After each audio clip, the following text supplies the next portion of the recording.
रांची में कुर्मी आंदोलन के खिलाफ आदिवासियों का उलगुलान देखने को मिला और धुर्वा स्थित प्रभात तारा मैदान में 32 आदिवासी जनजातियों ने अपनी ताकत का प्रदर्शन किया। पूरा मैदान आदिवासियों से खचाखच भरा हुआ दिखा। इस दौरान उनके हाथ में परंपरागत हथियार भी दिखे। धनमुगड़ा से लेकर तीर धनुष, भाला, गड़ासा और हसुआ लेकर महिलाएं हुंकार भर रही थी। ऐसा नज़ारा लग रहा था कि मानो कोई युद्ध का ऐलान हो गया हो और सभी आदिवासी एकजुट होकर उस युद्ध की मैदान में कूदने को तैयार है। तैयारी ऐसी थी कि मानो अभी कुर्मी समाज के लोग अगर पहुंच जाए, दोबारा से उस मांग को दोहरा दे तो यहाँ पर दृश्य कुछ और सा हो जाएगा।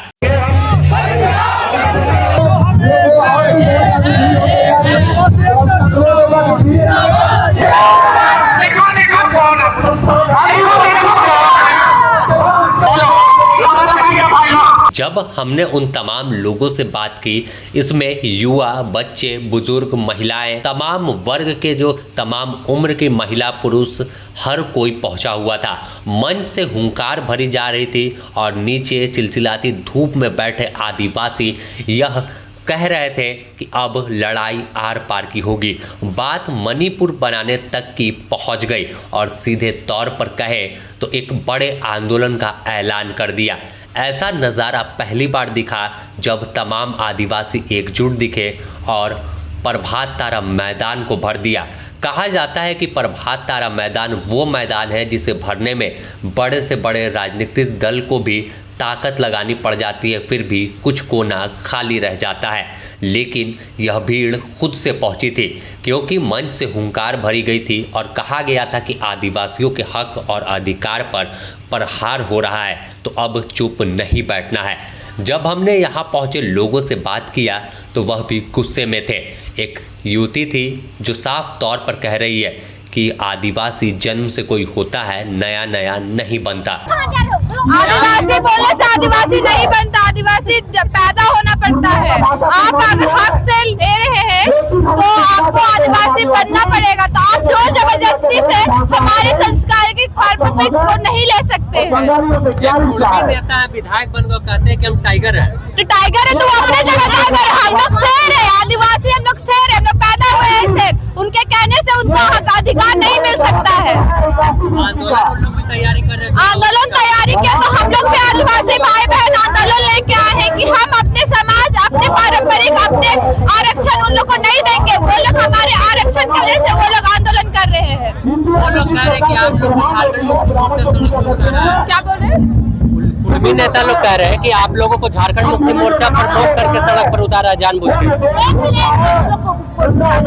हम लोग देख लेंगे, आप लोग जो करना करिए। हम आदिवासी भाई बहन एक साथ रहेंगे और एक साथ उन लोग से लड़ेंगे। कब तक लड़ाई जारी रहेगा? जब तक वो लोग जब तक जिंदा रहेंगे तब तक लड़ेंगे। हम अपने अधिकार उन लोग को नहीं देंगे। वहीं एक युवक भी दिखा जो खुद को शेर बता रहा था। हाथ में स्लोगन लिखी तख्ती थी जिस पर लिखा गया, आदिवासी शेर है और शेर से टकराना महंगा पड़ जाएगा। कहाँ से आए हैं? हटिया से। लिखे है कि आदिवासी शेर आए हैं, उधर भी टाइगर लिख रहा है कोई। ये कुर्मियों का जो काला चिट्ठा है, कुर्मी नेता है वो टाइगर लिखते हैं। वो लोग टाइगर लाए तो हम लोग शेर लाए हैं। समझ रखने चाहता हूँ। तो आंदोलन किस ओर जाएगा, किस रास्ते पर चल पड़ा है, यह तो आने वाला वक्त तय करेगा, क्योंकि दूसरी ओर कुर्मी समाज के लोग ही अंदर रणनीति बना रहे हैं और संभवतः आने वाले अगले महीने यानी नवंबर के माह में एक बड़ा आंदोलन कुर्मी समाज भी करेगा। ऐसे में जो दूरियां कुर्मी और आदिवासी के बीच बढ़ रही है, यह संकेत राज्य के लिए सही नहीं है। लेकिन दूसरी तरफ देखें तो आदिवासी जिस तरह से गोलबंद हुए हैं, जिस तरह से चेतावनी राज्य और केंद्र सरकार के साथ साथ कुर्मी समाज को दे रहे हैं, यह बताने को काफ़ी है कि यह समाज अब गुस्से में है और इस गुस्से का अंजाम कुछ भी करने को तैयार है। रांची से ब्यूरो रिपोर्ट।